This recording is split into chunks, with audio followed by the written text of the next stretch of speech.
ঝড়ের মাস বৈশাখ। এই বৈশাখের মতোই রবি ঠাকুরের জন্ম।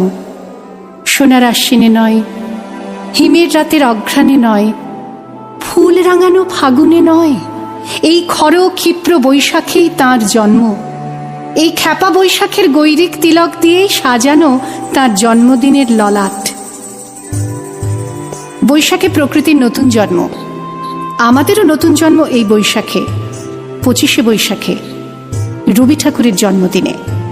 দেখতে হয় না ক্যালেন্ডার, জিজ্ঞেস করতে হয় না তারিখটা কবে, আগে থেকেই বুকের মধ্যে সাড়া ওঠে 25শে বৈশাখ আসছে, রবি ঠাকুরের জন্মদিন।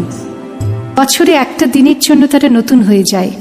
চারপাশে নীলে লালে সবুজে হলুদে রঙিন ফুলের আলপনা, মাঝখানে খয়েরি রঙের সুতোয় রোজ দুপুরের না ঘুমানো চোখে কাজের ক্লান্ত অবসরে বোনা হয়ে চলেছে সেই 4টে লাইন। উদয়ের পথে শুনিকার বাণী, ভয় নাই ওরে ভয় নাই, নিঃশেষে প্রাণ যে করিবে দান, ক্ষয় নাই তার ক্ষয় নাই। শুধু কি সূচি কাজে?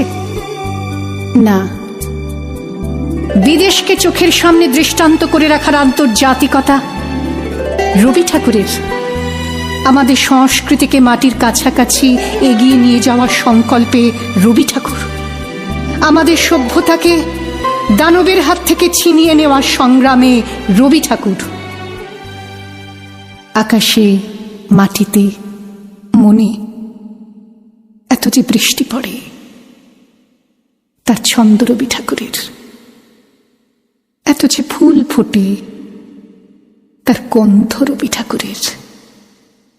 তাই প্রতিদিনই তাঁর জন্ম, কোনো দিনই তাঁর মৃত্যু নেই। কালের কালা পাহাড় এসে কোনো দিন যদি ভারতবর্ষ থেকে সমস্ত ঠাকুরের পুজোর প্রদীপ নিভিয়ে দিয়ে যায়, তবু একটি ঠাকুরের বেদী চিরকাল থাকবে মাটির সঙ্গে গাঁথা।